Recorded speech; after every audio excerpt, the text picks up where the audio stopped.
Tadepalli police స్టేషన్లో TDP MLA Gorantla Butchaiah చౌదరిపై YCP ఫిర్యాదు చేసింది. మాకు అధికారం ఉంది, మేం తలుచుకుంటే ఏమైనా చేయగలమని గోరంట్ల చేసిన వ్యాఖ్యలు హింసను ప్రేరేపించేలా ఉన్నాయని YCP SCCL working president Kommuri Kanakarao ఆరోపించారు. ఈ వ్యాఖ్యలపై వేరే సెక్షన్స్ కింద ఎఫ్ఐఆర్ నమోదు చేసి చర్యలు తీసుకోవాలని కోరారు.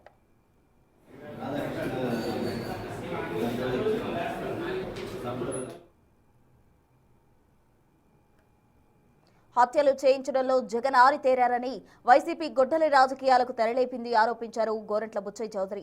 జగన్ అధికారంలో ఉన్నప్పుడు తప్పుడు కేసులు పెట్టి చంద్రబాబును 53 రోజులు జైల్లో పెట్టించారన్నారు. వైసీపీని ప్రజలు మళ్లీ అధికారంలోకి రానివ్వరన్నారు.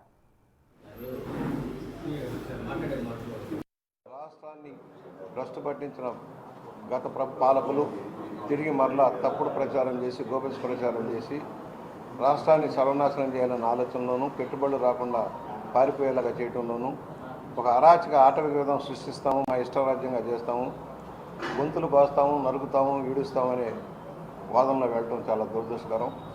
వారు చేసిన 5 సంవత్సరాల నిర్వాహకంలో రాష్ట్రం నోటికి అదుపులో పెట్టుకోమని వైఎస్ఆర్ పార్టీని హెచ్చరిక చేస్తా ఉన్నాం. పెట్రాల రవిని హత్య చేయించి అజీజ్ రెడ్డిని పట్టపగలు కల్పించిన చరిత్ర జగన్మోహన్ రెడ్డిది. తండ్రి నడ్డు పెట్టుకొని అనేక మంది పెట్రాల రవి చుట్టూ ఉన్న నాయకులందరినీ హత్యలు చేయించిన ఘన చరిత్ర జగన్మోహన్ రెడ్డిది. చారిత్రకంగా హత్యా రాజకీయాలకు పాల్పడింది రాజారెడ్డి. ఆ వారసత్వం పుచ్చుకున్నావు నువ్వు. నీ అధికార దాహం కోసం సొంత బాబాయిని హత్య చేయించిన ఘనత, ఆ కేసును మాఫీ చేయించుకోవడం నువ్వు పడుతున్న తిప్పలు ఇవాళ ప్రజలంతా గమనిస్తూ ఉన్నారు.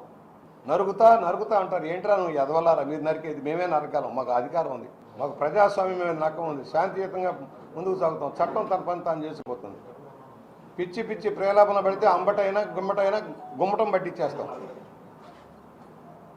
మా కార్యకర్తలు తలుచుకుంటే గుమ్మం దాటి బయటకు రాలేదు. మహిళా రిజర్వేషన్ ఆపడం సరైంది కాదు, అది ప్రతిపక్షాల తప్పిదం.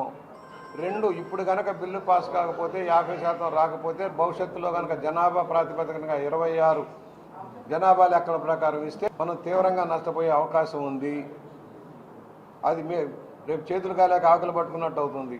నీకు ఒకటే చెబుతున్నా, భరత్ గారు అప్పుడు ఎంత అమ్మిచ్చారు ఇసుక మీరు చెప్పగలరా? టన్ను 2000కి అమ్మారు. టన్ను 2000కి అమ్మారు. ఇవాళ టన్ను ఎంత? 50 రూపాయలు కాతీరులో, 75 రూపాయలు కోర్ శాండ్.